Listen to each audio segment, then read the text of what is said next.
जादुई तोता। एक छोटे से गांव में एक गरीब परिवार रहता था। उस परिवार में रामू और उसकी बीवी सीता उसके बेटे चिंटू के साथ रहते थे। उसी गांव में एक तोता भी रहता था। उसका नाम था रघु। वो किस्मत का धनी था। जहां भी जाता वहां किसी भी चीज की कमी नहीं पड़ती थी। एक दिन रघु उड़ते उड़ते उस गरीब परिवार के घर गया। रघु सोचता है, अरे वाह, लगता है यहाँ आज बहुत अच्छा खाना मिलेगा। मैं पेट भर के खाऊंगा। वो एक कटोरी में रखे अमरूद देखता है। अरे वाह, अमरूद, मुझे तो ये बहुत पसंद है। मैं तो इसे पेट भर के खाऊंगा। रघु तोता अमरूद खाने ही लगता है।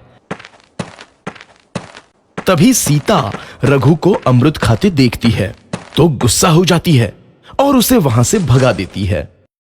भाग यहाँ से, न जाने कहां से आ जाते हैं। मैं तो परेशान हो गई हूं इनसे।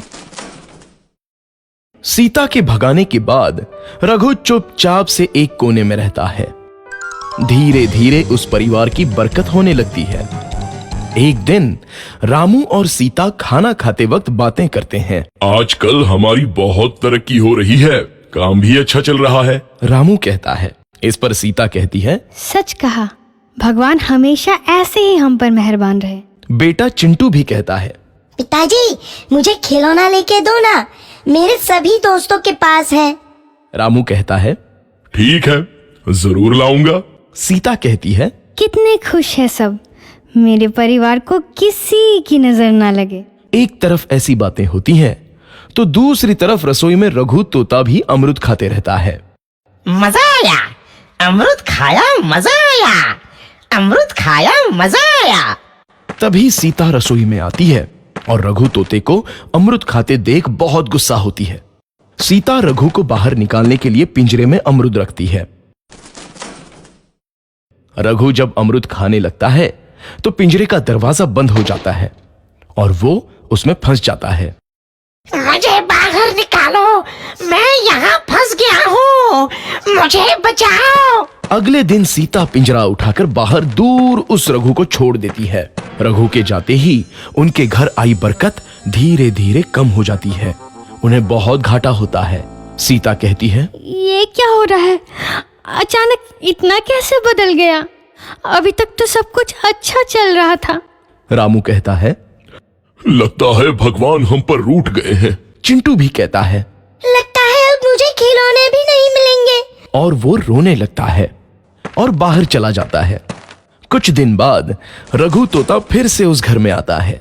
वापस आया, मैं वापस आया, अब मैं जमकर अमरूद खाऊंगा।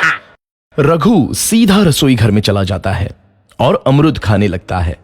कुछ देर बाद सीता रसोई में आती है और रघु को देख कहती है, एक तो घर में पहले से इतनी दिक्कत चल रही है और ऊपर से ये तोता मुझे और परेशान कर रहा है।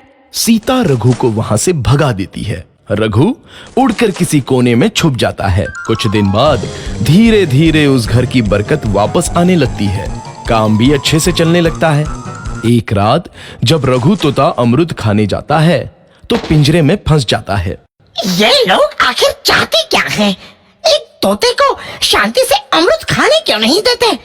मैं कौन सा चोरी कर रहा हूँ? बस अमरूद ही तो खा रहा हूँ। तभी रामू वहां आता है और पिंजरे में रघु तोते को देख उसे बाहर छोड़ देता है। ये तोता भी कितना जिद्दी है, बार बार वापस आ जाता है।